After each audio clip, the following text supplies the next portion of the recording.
I'm Zaina. I'm here with Blavity, Blavity's 2190.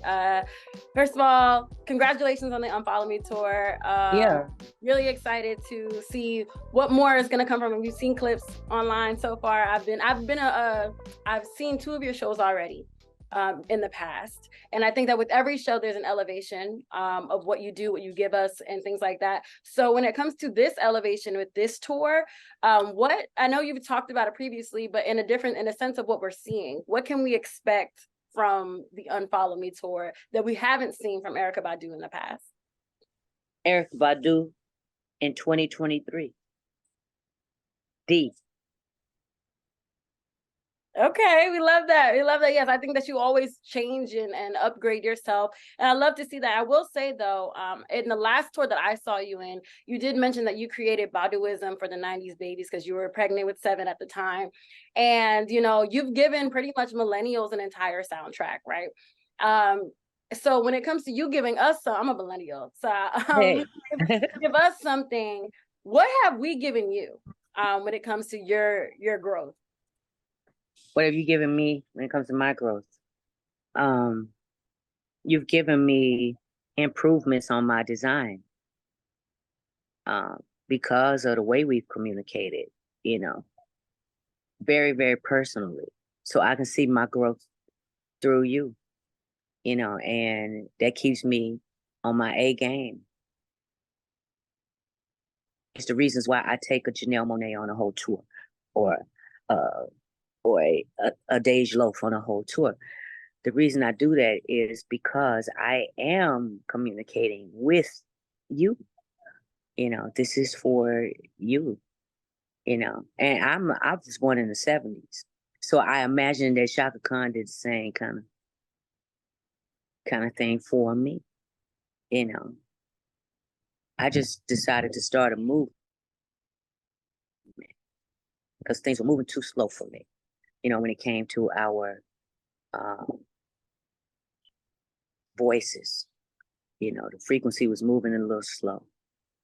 You know, us being aware of our voices and not afraid to use them and not afraid to go against the group and those types of things have always been my mission, you know, and creating leaders, you know, not followers. It's my whole game plan on the Unfollow Me tour. That's what I'm trying to say. It's a demonstration of that. I love that. I love that. And you know, I will say though, watching at least from when I was a kid, watching your growth, you've always seemed to do things that make you happy, right? Who cares, like whatever anybody else says, you know, from being a DJ, low down Loretta Brown, to being a doula, to now, you know, even now that you have a new Funko Pop doll coming out, right? So where do you find these different inspirations to do, or to find this next new thing that you want to be involved with, even now with the cannabis industry? How do you go about picking and choosing the next thing that Erykah Badu is about to transform? Very, very, very, very good question. And it really doesn't have a very good answer, but I'll try.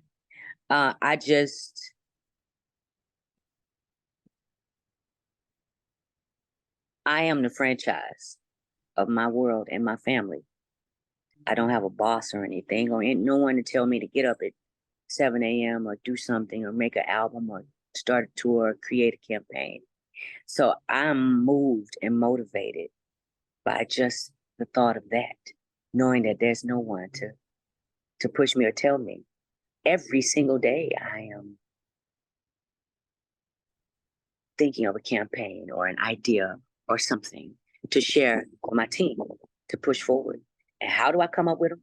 It's conversations like this is just every day. Fred Flintstone, George Jefferson, things my children are interested in, things my mother told me, a song, a smell, just all kinds of places. Thoughts just pop into my mind.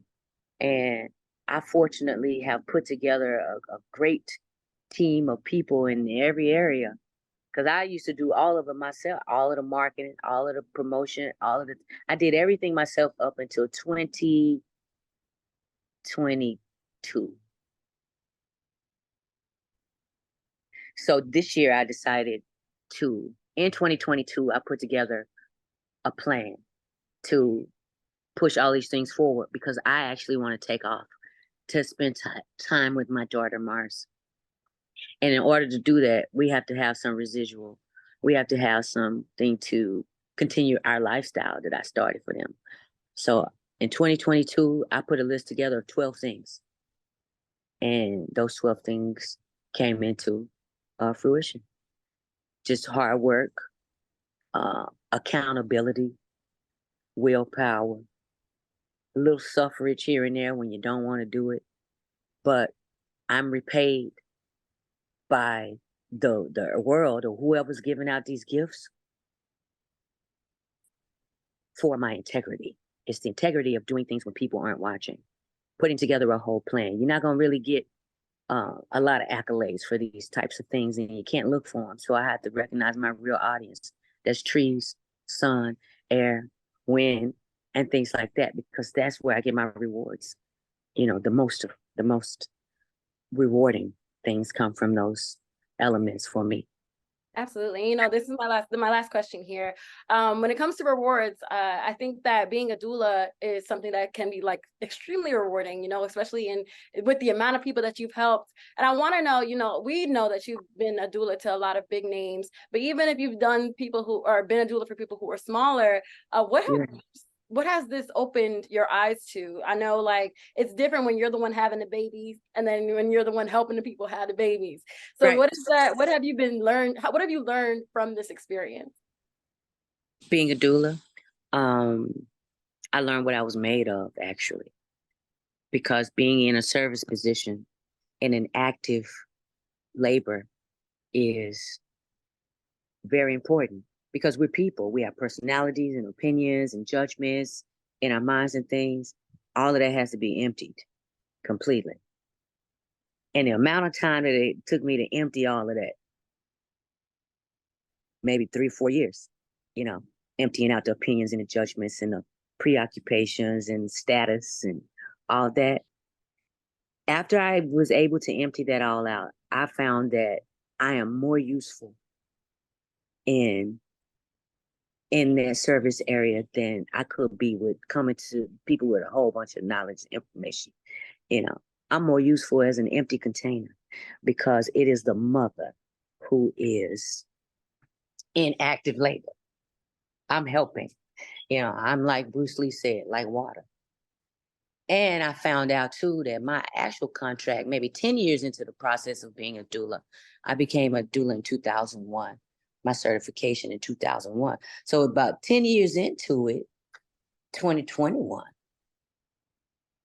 or is that right? Is that 10 years? 2011. About 2011, I figured out that my contract was with those babies, actually. It is to make sure that there's peace in that house so they at least have a chance to start off right. You know, you have a chance with a frequency to start off right. Even in the morning when people wake up, the first thing you get dopamine from is what your body craves all day. That's why I go outside first thing. I don't go to the phone or to the device or to anything else. I do that first. My body, you see me, I have to keep walking outside all day because my body wants to keep doing that. You know, whatever you do first. So in like manner, whatever you do first in the world, whatever you feel first in the world, is what you'll keep going back to, perhaps. And that is my hope and my wish. So that is, in my imagination, I created this job for myself. And the people who I assist, whether they're infants coming in or elderly or sick people going out, it's the same idea. Your breath to be easy when you come in. If your first breath is full of anxiety and stuff, your body's going to keep looking for that. Your first breath is full of life and comfort, and you're surrounded by everyone in this really important ceremony, your spirit will keep looking for that. So, yeah, Thank you basically. so much.